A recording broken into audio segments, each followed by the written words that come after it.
When it comes to paternity testing, a lot of people like to stick their heads in the sand and make this about not trusting the mother. The fact that you're even willing to have his child and you're going to now question my loyalty to you, like, oh, this pisses me off. Get rid of him. But the reality simply is, the consequences for men are a lot more severe than a bruised ego. You have more than just a couple days in jail to worry about. It's so easy for a man to be stuck paying child support for a kid that's not his these days. Pay the $65,000 to support a child that isn't his. For 10 years, Mick shelled out more than $100,000 only to find out Lockie wasn't his son. To around about $140,000. Wanted me to pay $64,000 for a child that's not mine. He had to pay support for another man's children. Let her pay for him. Let her get the man she laid down with to pay for him. He goes free. I never even slept with her. I got a lawsuit when I was young, and she basically just said, that's the money I'm gonna get, and she got it. They don't really care about your condition, your situation, your circumstance. They just want their cash. If you don't pay your child support, then you can be looking at a felony conviction. I'm getting garnished, I'm getting thrown in jail, I'm getting felony charges. You have taken our lives. I felt anger, I felt conned.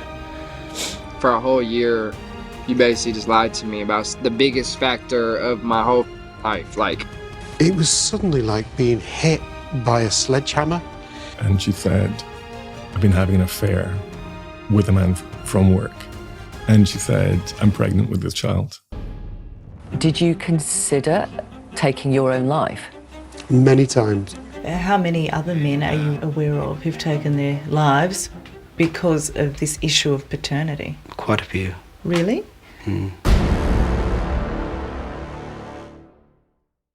Yes, boys, mandatory paternity testing. It has become a very controversial issue, since in general, men love it and women hate it. And she shouldn't have to submit herself to a paternity test. I will never ever give him a DNA test. You will need to take me to court. Now, ironically, these same people that are demanding trust are only demanding it in a one-way direction. Since not only does the woman always have 100% information on whether or not there could be another man involved, while the man must simply trust. It is a trust issue, and to me, that's a deeper concern. This also gets compounded by the fact that if that trust was ever broken, it is the man who is now 100% liable to a massive financial burden.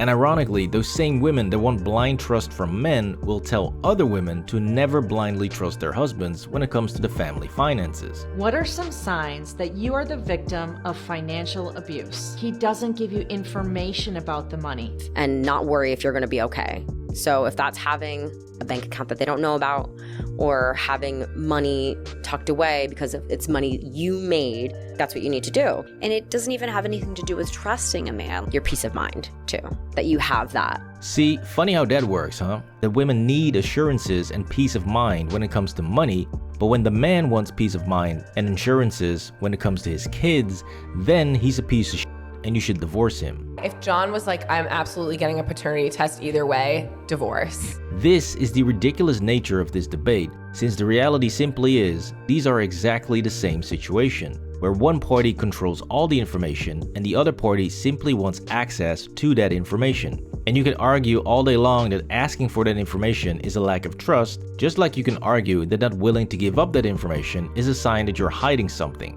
Now, luckily, there are some women who do understand that in today's society, it is completely understandable that men want those assurances for the most important thing in their lives. How do you know that a child that is birthed by a woman is in fact your child? I do believe that maybe it should be mandatory, because as women, we would always know that that child is coming from us, right? How do you guarantee that that is that man's child? It's literally just our word. And then give that man peace of mind, because you know what, with the statistics that have come out and the data that has come out with how many women cheat in marriages and how many women cheat in general, if I was a man, I would want a paternity test for sure. See guys, there's still hope. But while the majority of women are shaming men for wanting paternity tests, saying it's a lack of trust, those same women want complete access to your phone and they want to know your location 24/7. I have every passcode to everything of Tyler's. I have his location, all these things. If your partner will not show you their phone, they're hiding something. And if your partner does not want to share their location with you, it's because they don't want you to see something. They're doing something suspicious. If your partner doesn't have anything to hide, they're going to be like, sure, here, use it. So what is it, ladies? Should husbands and wives simply blindly trust each other, or should both have complete access to all the available information? Clearly, women only care about full transparency when they are the ones who have to deal with the consequences of not knowing.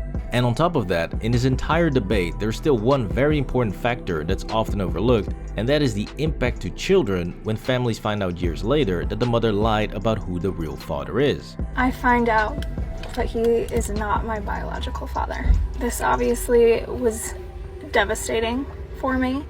It kick-started panic attacks and health anxiety. I felt awkward, I felt ashamed, I felt that I was having an identity crisis, I had abandonment issues. It took me a really, really long time to really understand how messed up I was. Ouch. Please drop a like on the video if you think that preventing paternity testing only protects the mother's ego and hurts everyone else, and comment down below what you think.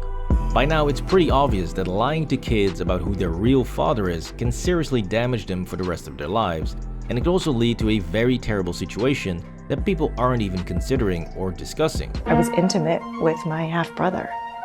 But you didn't know. We didn't know. Yep, that happened. And trust me, there are even far worse cases than this out there.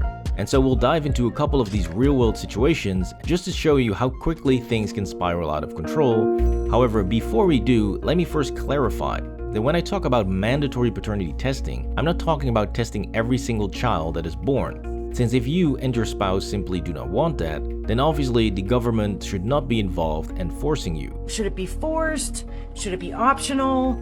Ooh, there's a lot of slippery slopes when it comes to privacy and your individual liberty. Exactly. However, if any type of legal proceeding is taking place where the father is required to pay child support, facing jail time for refusing to pay child support, or has any other financial liability to the child or the mother, then I say let's first determine if that guy is actually the father. But fundamentally, I do agree, there has got to be some kind of proof if you are going to indebt a man for 18 years, potentially more. This should be a mandatory thing. Now, limiting or even banning DNA testing and hiding behind the excuse of supposedly doing it for the family's or child's best interest, like they do in France, is complete nonsense, since finding out the truth through other means much later in life doesn't just damages the family as a whole, but it can also severely mentally fuck up the kid as well. That the man that I thought was my father is not my father. My whole life has been based on one big ass lie. And I know I can't go back and I cannot change things. But before we get into that and the more widespread insane paternity cases, I think it's important to highlight just how easily men can be locked in legally for child support even when DNA testing proves that they are not the father. Okay guys, the last and most common and by far what I consider to be the most dangerous scenario where you could be required to pay child support for a kid that's not yours is in the Title 4D child support scenario. The petition that the state is going to file, it's going to be a petition to establish paternity and to establish child support. So in that petition, they are alleging that you, the father, the respondent, are the biological father of the kids or kids, the kid or kids that are named in the petition. And if you don't contest that, like immediately, and you're screwed, you're done. Now, critics and male feminists will say that it's all your fault and that you simply should have addressed this in the early stages when you had the chance. Can you imagine? Sounds like he's very insecure. I mean, definitely something that toxic masculine, I need to have progeny to extend my seed type shit. Yeah. Where it's what? Just stop being weird. However, what these soy clowns conveniently leave out is that many men were never even aware that all of this was going on, since it's very easy for women to scam the system. Tons of cases where the mom who applied for the benefits puts her home address as the place where dad can be served, and then the process server comes she accepts service. She says, oh yes, he lives here. She accepts service, right? And then throws it in the fireplace, burns it, throws it away. And dad gets a default. Dad gets a child support order against him. And dad never knows that any of that happened until he gets pulled over like a year or two later for a suspended driver's license for unpaid child support. You see? Now it's very easy to tell men to just find a good woman and marry her so that you won't be dealing with all of this. But the reality simply is that the millions of men who had to deal with this all thought that their wives were honest, faithful, and trustworthy until they had their entire world destroyed. I felt like I lost a lot. You know, I'd lost my wife, I'd lost the dog, our home, my parents-in-law, her family, and it felt like they'd just been snatched away, just came crumbling down like a house of cards. But unfortunately, this is the reality that screws over millions of men around the world, since the problems with paying child support go much deeper than just paying for a kid that isn't yours. They will make your life an absolute hell by first setting a ridiculous child support amount that doesn't even make sense if you're doing proper child cost analysis. What the other methods do is attribute expenditures to children which are not made out of pocket. It's a fiction. Once the amount of child support has been set, it is often very difficult to get it lowered when the father is struggling financially, which has bankrupted many men and has even sent them to jail.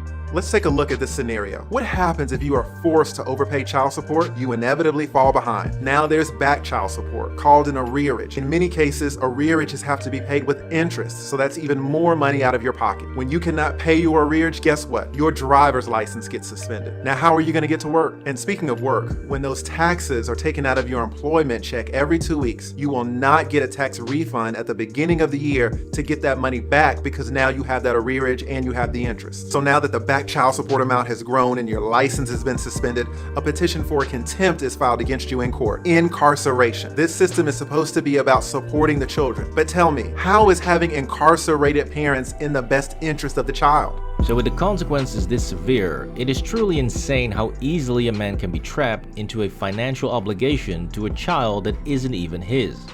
Which begs the question, how do you end up in the position of paying child support for a kid that you can definitively prove is not yours? Well, the problem lies in the current laws and how they are enforced. Because even though some viral clips and videos on social media give the impression that new paternity fraud laws have been implemented, they are somewhat misleading to how well they actually protect men. Since these laws only apply in a few very specific jurisdictions, and more importantly, they only govern new child support cases where parentage has not yet been established. And this is exactly where the problem lies for most men. Number one, a lot of people don't understand the fact that even if they've signed that acknowledgement of paternity, that in and of itself does not give the father legal rights to the children. Most men who are not married to the mother will simply acknowledge the kid at birth by signing some form of VAP, which is a voluntary acknowledgement of parentage. Now during this time, you are simply excited about having a kid and you're not really thinking about all the consequences of signing that piece of paper. Even though you become fully financially responsible for a child, when you sign a VAP in many jurisdictions, you do not get full parental rights over that same child. No custodial rights are established by being on the birth certificate until an unmarried father goes to juvenile court and asks for visitation or custodial rights. This is absolute bullshit and something I wasn't even aware of for a long time. But unfortunately, this is the reality that screws over millions of men around the world, since this doesn't just apply to the US. The Netherlands, for instance, only changed this ridiculous law as recent as January 1st, 2023. So any guy who signed a VAP in December or November of 2022 is still royally fucked, since the mother can demand child support without letting the father have access to the child. So guys, don't just blindly trust, and as always, stay safe out there. This was the need for mandatory paternity testing. Please drop a like on the video and subscribe to the channel for more videos.